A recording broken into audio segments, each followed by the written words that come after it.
Estamos de volta com o Panorama TVC e o assunto agora é saúde. Os hemocentros de Rio Preto e Catanduva registraram queda no número de cadastros de doadores de medula óssea. Olha só para a gente ter uma ideia, eu vou dar os dados aqui de um levantamento do primeiro semestre de 2023.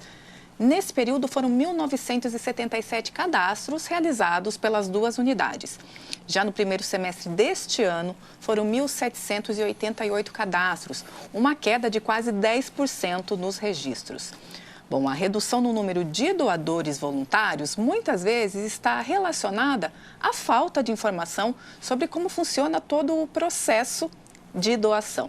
E para esclarecer as dúvidas que envolvem essa questão, eu recebo aqui no estúdio o médico hematologista João Vitor Piccolo Feliciano, que é chefe do setor de transplante de medula óssea da Funfarm. Doutor, muito obrigada pela participação. Eu que agradeço a oportunidade de estar aqui com vocês, esclarecendo dúvidas da população e ter esse bate-papo. Vamos lá.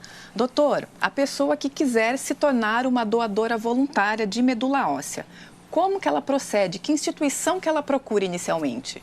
Certo. Em geral, essas pessoas, primeiro ponto, né, ter a vontade de doar, que eu acho que é o mais importante. Nessa doação, ela tem que partir de um movimento altruísta, né, da vontade de ajudar o próximo. Né, e os lugares que a gente, em geral, recomenda que sejam procurados são os hemocentros e os hemonúcleos. Né. Nas cidades em que existem, né, esses centros, né, fica mais fácil. Né. Tipo aqui Rio Preto e Catanduva, por exemplo, né? Isso, exatamente. Nas cidades do entorno, o que a gente faz é ou a pessoa tem que se deslocar espontaneamente ou então, de repente, aproveitar para doar um sangue ou participar de alguma campanha. Eu acredito que também os hemocentros e os hemonúcleos façam campanhas também nas cidades menores, tá certo? Mas é sempre, o cadastro é feito nos hemocentros e nos hemonúcleos. Né? Doutor, e aí cheguei ao hemocentro, cheguei ao hemonúcleo. Como que é feita a coleta? Parece que é uma pequena porção de sangue apenas, né? Isso. Para se cadastrar, a gente precisa apenas de uma pequena amostra de sangue, porque vai ser feito um exame mais simples na triagem desses doadores para que você seja incluído no banco, né, do REREME, na verdade. Desculpe, o REDOME, que é dos doadores, né? E aí esse exame, ele vai servir como um teste, vamos dizer assim, como se fosse uma triagem para você alimentar esse banco, né, de informações do possível número de doadores que existe no Brasil, por exemplo. Obviamente, dentro desse escopo, não são todas as pessoas que são cadastradas que vão se tornar doadores. É por isso que esse primeiro exame ele é um exame mais simples, apenas para o cadastro. Tá? Quando eventualmente aparecer um paciente com uma necessidade, né, que esse paciente inclusive tem o banco que conversa com o REDOME, que é o REREME, que é o banco dos receptores, okay, todos eles vinculados aí ao INCA, ao Ministério da Saúde do Brasil, né? Essas informações elas vão ser cruzadas, né? Então, para aquele paciente pode ser que apareça, por exemplo, 6, 7, 10 doadores, a gente não sabe. Essas pessoas, elas vão ser convocadas inicialmente não para fazer a doação, mas para fazer um novo teste que a gente chama de teste confirmatório. É nesse teste que a gente vai confirmar a compatibilidade entre o doador e o receptor. E aí esse doador ele vai ser convidado, né, a prosseguir com o processo de doação e vai ter que comparecer a um serviço para fazer uma avaliação clínica e laboratorial para dar seguimento no processo. Tá certo. Doutor, para ser doador tem um critério de idade, né, para você ser inserido no banco. Qual que é a idade? Atualmente o critério é de 18 a 35 anos para você entrar no banco. Mas é importante salientar para a população, né, que uma vez estando no banco, essa doação não aparentada, né, que é para as pessoas que não são parentes, pode acontecer até 60 anos. Então, uma vez inscrito no banco, eu posso ser um doador caso apareça alguém necessitando e seja compatível comigo até os 60 anos. Sim, exatamente. Doutor, e depois que a gente já está lá no cadastro, inclusive o REDOME é o terceiro maior banco de doadores de medula do mundo, né? Uma instituição ligada ao Ministério da Saúde. Quando algum paciente precisa, como é que é feito esse contato? Isso. A gente encontra, né, os dados eles se cruzam, né, dos dois bancos, o REDOME dos doadores e o REREME dos receptores, né? Esse doador ele é identificado, a equipe que está cuidando desse paciente programa o transplante do paciente. Isso é muito importante para os doadores saberem que isso é tudo programado, tá certo? Não é uma coisa que é de sopetão, não é uma coisa urgente, é tudo programado, né? Então a equipe que está cuidando do paciente manda essa solicitação para o INCA e o INCA repassa para o centro centros que fazem avaliação do doador, sempre na melhor perspectiva de agenda do doador. Ok. Tá certo? Isso que é muito importante. Feito esse contato, e por isso que é importante, eu reitero para a população, sempre deixar os dados atualizados no Redome, no site do Redome, né? Exatamente, porque muitas vezes é muito triste você às vezes ter um paciente que precisa e você vai atrás do doador, o doador ele não é encontrado por uma questão de telefone, endereço, né? Exatamente, né? Então aí, feito esse contato, né, você vai ser avaliado num centro de doação, avaliação clínica e laboratorial, é uma consulta bastante extensa, uma consulta de entrevista criteriosa, né, em que a gente vai avaliar a saúde do doador com entrevista, né, com exame físico, exame laboratorial. Claro que a gente quer priorizar também o tratamento do paciente, mas o mais importante para a gente naquele momento que está avaliando o doador é a segurança do doador. Doutora, a gente está falando aqui de doador, mas recorrer a um banco é uma segunda opção, porque pode ser que você encontre um doador na família, né? Esse índice dessa compatibilidade familiar é alto? De que forma ela acontece? Geralmente são parentes mais próximos mesmo, ali o núcleo familiar mais central. Como é que funciona? Em geral, o primeiro lugar que a gente vai buscar doador para uma pessoa que precisa são os irmãos. E é importante salientar que esses irmãos, inicialmente, eles precisam ser de mesmo pai e mesma mãe, porque é o único jeito da gente encontrar alguém com 100% de compatibilidade, né? Para cada irmão de mesmo pai e mesma mãe, a gente tem uma chance de 25% de ter uma compatibilidade total. Né? Então, é um quarto, mais ou menos, de chance, né, para cada irmão. Né? Caso não haja esse irmão 100% compatível, a gente tem umas opções de seguir em frente, ou utilizando algum doador do banco, por isso que aí está a importância, né? Querendo ou não, apesar da gente ter evoluído as técnicas de transplante, de doação nos últimos anos, ainda existem pacientes que precisam da ajuda dos doadores do banco, né?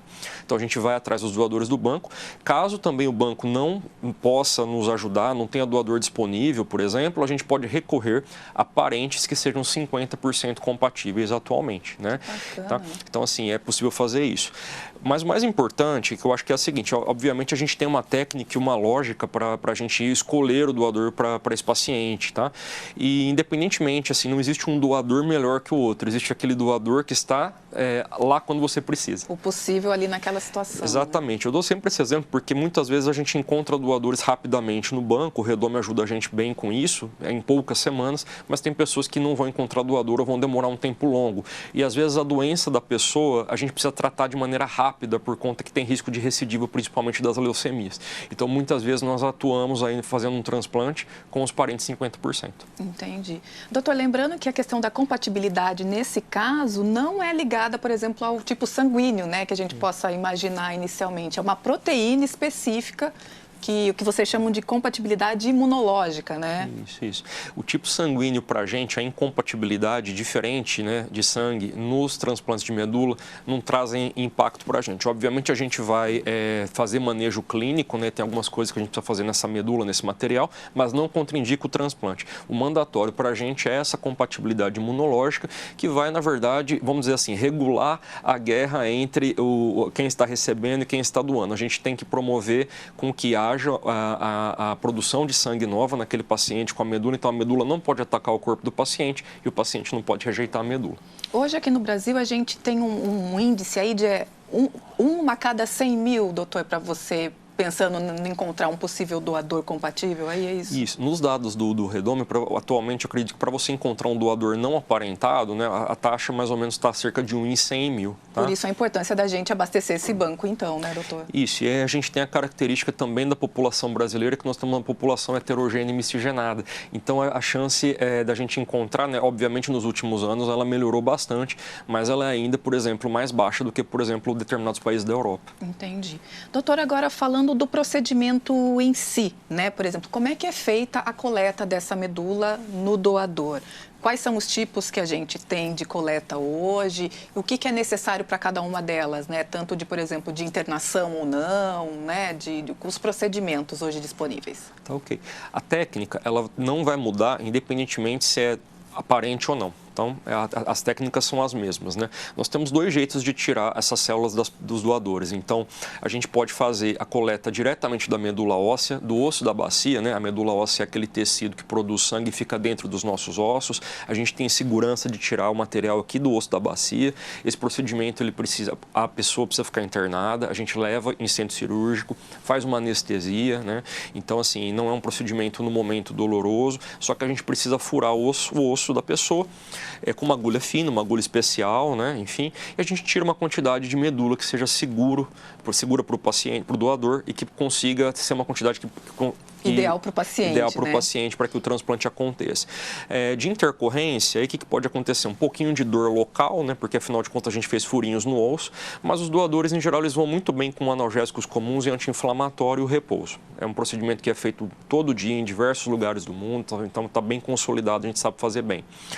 O outro jeito é a gente consegue fazer a retirada dessas células da veia através de uma máquina, né, que é um procedimento que chama aférese. Quem for no hemocentro, por exemplo, já ouviu falar em doação de plaquetas, né, que é doador de plaqueta, a máquina é basicamente a mesma. Aquela. Isso. O que essa máquina faz, na verdade? Ela tem a capacidade de separar os componentes do sangue e a gente tira o que a gente quer. No caso do transplante, a gente quer tirar as células do transplante. Mas para tirar do sangue, o que a gente faz é expulsar essas células da medula óssea utilizando uma medicação que tem que ser tomada por mais ou menos 4 dias, uma medicação que é subcutânea, né? É aquela via que é parecida com quem toma insulina do diabetes. Okay. É muito tranquilo também, a gente expulsa as células para o sangue e tira através de uma máquina. É pela veia, né? Então o doador não precisa ficar internado. Entendi. Os dois métodos, eles são consolidados, eles são ótimos para o transplante, né? Não tem tantos efeitos colaterais para o doador. O jeito que vai ser feito vai ser de acordo com o quê? A opção do doador, que ela é absoluta, né? Aquilo com que ele se sentir mais seguro, tá certo? A doença do paciente, que em geral, por exemplo, para crianças e para doenças benignas, a gente utiliza mais a fonte medula óssea, né? Para as doenças oncológicas mais avançadas, em geral, a gente prefere sangue periférico, né?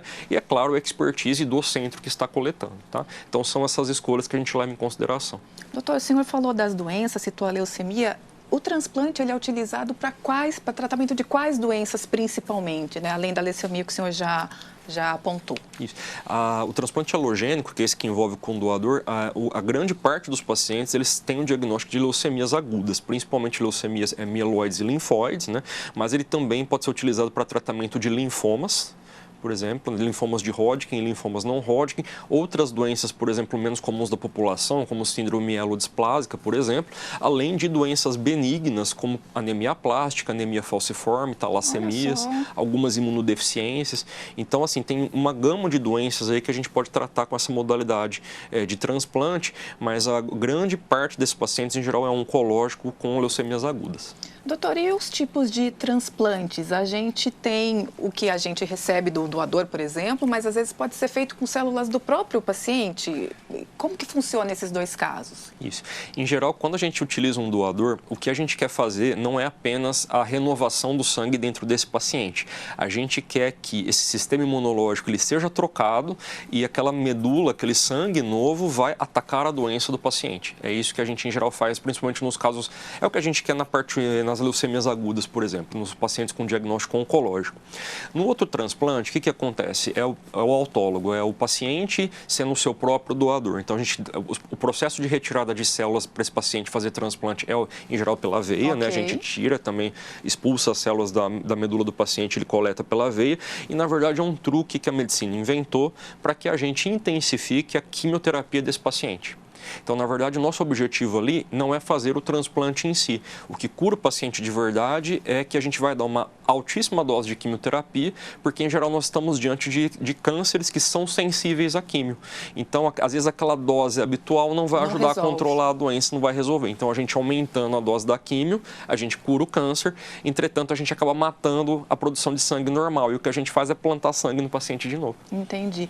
Doutor, e Rio Preto é centro de referência tanto em coleta quanto em transplante, né? Conta pra gente um pouquinho desse serviço. Isso, a gente consegue fazer procedimentos aqui tipo autólogo, tipo alogênico, tanto de parentes, né, o aparentado quanto o não aparentado, assim como qualquer modalidade de coleta. E pelo modelo de financiamento dos transplantes, né, a gente consegue receber pacientes do Brasil todo aqui pelo Sistema Único de Saúde, né, pelo financiamento público, mas a gente também consegue fazer privado. Bacana. Doutor, estamos encerrando a nossa entrevista. Eu gostaria que o senhor deixasse um recado para a população, para quem está nos assistindo, sobre esse apelo, né? Essa possibilidade de doar sangue, já que vai ao Hemocentro, e também ser doador de medula. Não, a gente sabe que a questão dos estoques de sangue eles sofrem altos e baixos aí também durante o decorrer do ano, né?